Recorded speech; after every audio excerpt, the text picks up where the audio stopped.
بنیا تھوڑا سا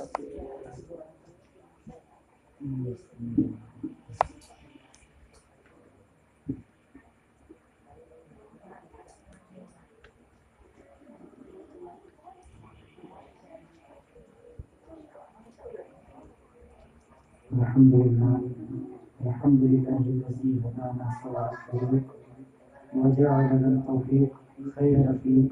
أما بعد أعوذ بالله من الشيطان الرجيم. بسم الله الرحمن الرحيم. وأنتم الأعلم إن كنتم مؤمنين. صدق الله مولانا العظيم وصدق رسوله النبي الأمين الكريم ونحن على ذلك لمن الشاهدين والشاكرين والحمد لله رب العالمين. غوث اعظم بمنے دے سر و سامان مدد قبل دی مدد کعبہ امام مدد قادریوں یا نارے غوث اعظم میں سنم دمز شیخ احمد رضا خان قطب عالم میں سنم بغرداب بلا افتادہ کشتی ضعیفان شکستہ راتو کشتی بحق خواجہ عثمان ہارونی مدد کن یا معین الدین چشتی مدد کن یا معین الدین چشتی مدد کن یا معین الدین چشتی. السلام علیکم ورحمۃ اللہ وبرکاتہ. وعلیکم السلام ورحمۃ اللہ وبرکاتہ. آئے سب سے پہلے مصطفیٰ جان رحمت صلی اللہ تعالی علیہ وسلم کی بارگاہ جس کا نام ہے درود پاک پڑھیں صلی اللہ علیہ نبی الامین صلی اللہ تعالی علیہ وسلم. صلاۃ و سلام علیک یا رسول اللہ یا حبیب اللہ صلی اللہ تعالی علیہ وسلم. سب حضرات پڑھیں درود پاک صلی اللہ علیہ نبی الامین صلی اللہ تعالی علیہ وسلم. صلاۃ و سلام علیک یا رسول اللہ یا حبیب اللہ صلی اللہ تعالی علیہ وسلم. چند لمحوں کے لیے حضرت میری بھی کچھ عرض گزاری سماعت فرمائے، اس کے بعد پھر ہم دو تین شعرات پاک سماعت فرمائے. مجھے بھی شاہد اسرا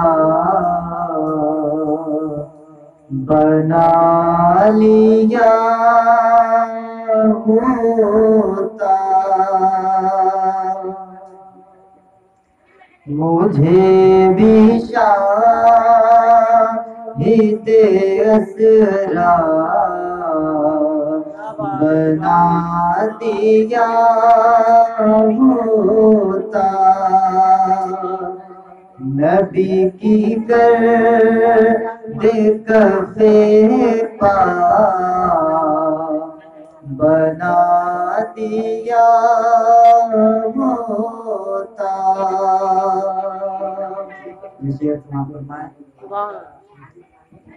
حسن حسین میرے ساتھ کھیلتے ہوتے، حسن حسین میرے ساتھ کھیلتے ہوتے، جو ان کا مجھ کو کھلونا بنا دیا ہوتا، جو ان کا مجھ کو کھلونا بنا دیا ہوتا، مجھے بھی شاہد اسرا بنا دیا ہوتا. صحابہ گرنے نہ دیتے زمین پر مجھ کو، صحابہ گرنے نہ دیتے زمین پر مجھ کو، وضو کے پانی کا قطرہ بنا دیا ہوتا، نبی کے وضو کا پانی کا قطرہ بنا دیا ہوتا. ادھیڑ کر میری چمڑی اے خالق اکبر، ادھیڑ کر میری چمڑی اے خالق اکبر، نبی کے قدموں کا جوتا بنا دیا،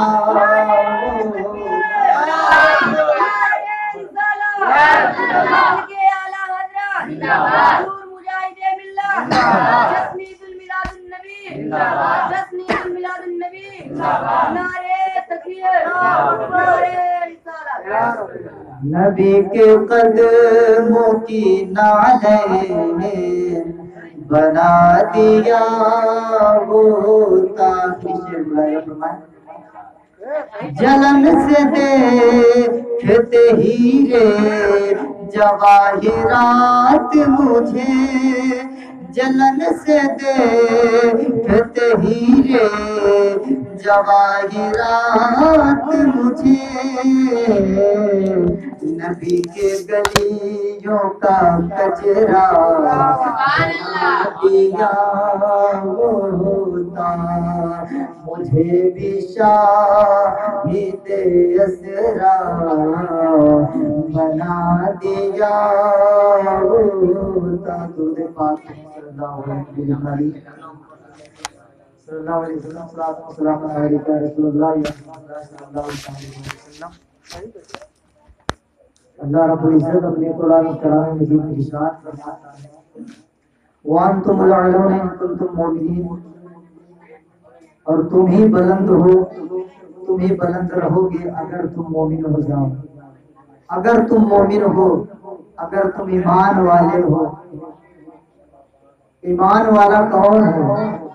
آخر کیسے پتا چلے گا کہ کون ایماندار ہے اور کون بے ایمان ہے؟ قرآن نے اس کا ذکر فرمایا کہ اللہ رب العزت کی غیب کی باتوں پر ایمان لانا یہ ایمان میں شامل ہے، رب کی وحدانیت کا اقرار کرنا یہ بھی ایمان والوں کا کام ہے، جنت و دوزخ حق ہے اس کو بھی اقرار کرنا، دل سے ماننا یہ بھی ایمان کا ایک حصہ ہے۔ تمام احکام شریعہ کو دل سے تسلیم کرنا یہ مسلمانوں کا شیوا ہے۔ آج ہم اپنے گاؤں کا جائزہ لیں، اپنے بغل گاؤں کا جائزہ لیں، شہر کا جائزہ لیں، دنیا کا جائزہ لیں، پورے ملک کا جائزہ لیں، ساری دنیا کا جائزہ لیں تو پتہ چلے گا کہ کچھ لوگ مٹانے میں لگے ہیں، ہماری قوم کے جوانوں کو، ہماری قوم کے بیٹوں کو مٹانے کے لیے سرگرداں ہیں۔ کیوں؟ آخر کیا ہے؟ اور تو آج بہت سے ایسے لوگ ہیں جو بڑے بڑے لوگوں سے مل کر نقصان پہنچانا چاہتے ہیں، اس دنیا سے نیست و نابود کرنا چاہتے ہیں۔ کس چیز کو؟ مذہب اسلام کو۔ اور یہ اسلام آسانی سے نہیں پھیلا، اس اسلام میں یہ اسلام پیسے سے نہیں پھیلا، یہ اسلام طاقت سے نہیں پھیلا، یہ مذہب اسلام آسانی سے نہیں مٹنے والا۔ اس مذہب اسلام پر تمام عالم دین نے اپنا خون نچھاور کیا ہے۔ یہ مذہب اسلام آسانی سے نہیں پھیلا، پیسے سے نہیں پھیلا، روپیہ اور دولت سے نہیں پھیلا، بلکہ یہ مذہب اسلام جب حضرت بلال حبشی کو ریت پر لٹا دیا گیا، اس کے بعد انہیں ایزا پہنچائی گئی، پھر بھی ان کی زبان سے اللہ اکبر کی صدائے احد بلند ہوئی، تب یہ اسلام ہم تک پہنچا گئے۔ یہ اسلام آرام سے جو ہر وقت لیٹنے سے نہیں پھیلا، یہ اسلام بستر استراحت پر آرام کرنے سے نہیں پھیلا، یہ مذہب اسلام آسانی سے اتنے نہیں پھیلا، بلکہ اپنے سروں کو سر کٹانے اس کے بعد یہ اسلام ہم تک پہنچا گئے۔ کربلا کے تپتے ہوئے ریگستان میں